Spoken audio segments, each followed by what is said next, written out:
دار چینی کی چائے بنا کر پینے سے پیٹ کی رسولی ختم ہو جاتی ہے۔ دودھ میں سیب کا رس شامل کر کے پینے سے چہرے پر نکھار آتا ہے۔ بینگن کا بھرتا بنا کر کھانے سے خون کی کمی دور ہوتی ہے۔ دہی میں چینی ڈال کر کھانے سے پیٹ کے درد میں آرام ملتا ہے۔ صبح کے وقت ایک کچے لہسن کی ڈلی چبانے سے بڑا ہوا پیٹ کم ہو جاتا ہے۔ کچی گاجر چبا کر کھانے سے چہرے کی جھریاں ختم ہو جاتی ہیں۔ بچہ بستر پر پیشاب کر دیتا ہو تو بچے کو جامن کا شربت پلایا کرو، بچہ بستر پر پیشاب کرنا چھوڑ دے گا۔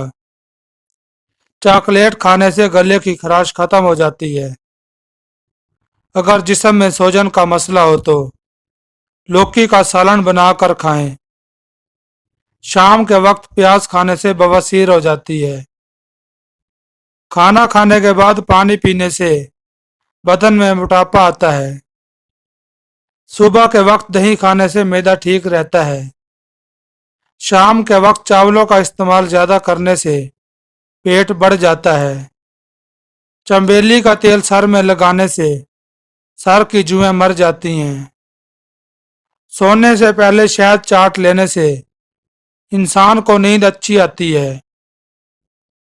معدے کی کمزوری کا مسئلہ ہو تو ساگو دانہ بنا کر کھا لیا کرو۔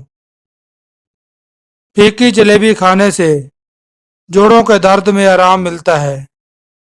اگر معدے میں گیس کا مسئلہ ہو تو گرین ٹی کا کپ بنا کر پی لیا کرو۔ پکا ہوا امرود کھانے سے مثانے کی کمزوری دور ہوتی ہے۔ اگر بھوک نہ لگتی ہو تو آم کا اچار کھانے سے بھوک جلدی لگے گی۔ کیلے کے چھلکے ماتھے پر مسلنے سے سر درد میں آرام ملتا ہے۔ سیب کے چھلکے چبانے سے بار بار پیشاب آنے کا مسئلہ ختم ہو جاتا ہے۔